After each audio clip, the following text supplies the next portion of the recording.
Everyone, and welcome to the 15th Chasm devlog. If you are unaware, Chasm is a dungeon crawler game with lots of lore and a unique combat and platforming, with a few puzzles sprinkled in. Last time I created new animations and just made general progress, and in this devlog I'll be adding story, doing art, and making yet more animations. Alright, so I have a confession to make. For almost the entire week, I spent my time procrastinating and playing Minecraft. I did assign new art jobs to my team members, but that's mostly it. I also wrote some story, a lot of story. I removed most of it because it was bad though, so I still have nothing to show for it except for a few sentences. I did something else story related though, but before we go on, Future Games is getting really close to 50 subscribers, and if you want to be the 50th, just go check below, maybe you can help. Anyway, you should all know by now that Godot has no paper-to-game importer, and so I had to add story manually. Also, if you are new to Godot, don't hold that against it was just a joke. I added a few pages of story, along with some awesome art created by Turtle. It took a while, and this stage is very tedious, but at least it's done now. The next thing I did was procrastinate and play Minecraft while my team did all the work for me. I was having everyone create their own version of the same art, and I will use the best one. As of now, only Turtles is done, though Medcat34's is close.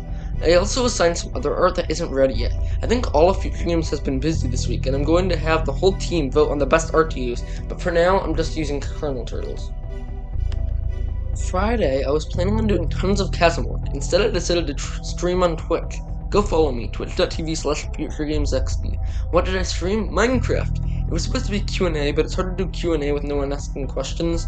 Anyway, I actually got around to adding something new.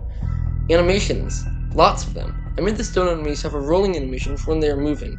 It looked surprisingly little time though, so I decided to procrastinate and play Minecraft. Gamedev in a nutshell. I think the animations look pretty great, but I think I might need to speed them up, and I'm not sure how to do that, because they need to match up perfectly with the amount of time that the stones are rolling, so I'm likely just going to change the animation to spin them twice during a single rolling cycle. I wrote a ton of code to make it more streamlined, and now the game also runs better. I started implementing entity spawners too. If you want to know what they are, watch my video I made on game performance. In a nutshell, they spawn enemies when the player gets close, saving performance beforehand. Because the entities, all their code will be running the whole game if they're already there, but if you use a spawner, just simply spawn one in the second you get in that time, the script will only run once you're in the range that they should see you anyway.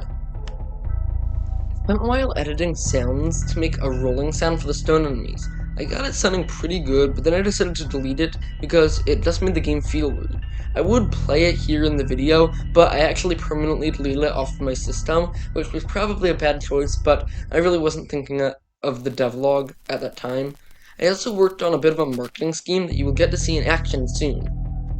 I realized that the music wasn't looping properly, and I had two options: press a few buttons to fix it, or write an entire script to restart it while skipping over the empty space at the beginning. Naturally, I went with the second, and it was actually easier than I thought it would be. I just detected when the song was over, and then restarted it and skipped to the times in the song where it actually starts the music. Game development is hard, and contrary to popular belief, coding isn't the hardest part, at least for me. The hardest part for me is probably marketing, then music, then level design, then art, then coding. I enjoy coding, so I'm hoping for something new to add to the game that will require a lot of coding. Give your suggestions in the comments. Anyway, that's it for this devlog. If you enjoyed, please subscribe, and follow me on Twitter and Twitch for constant updates.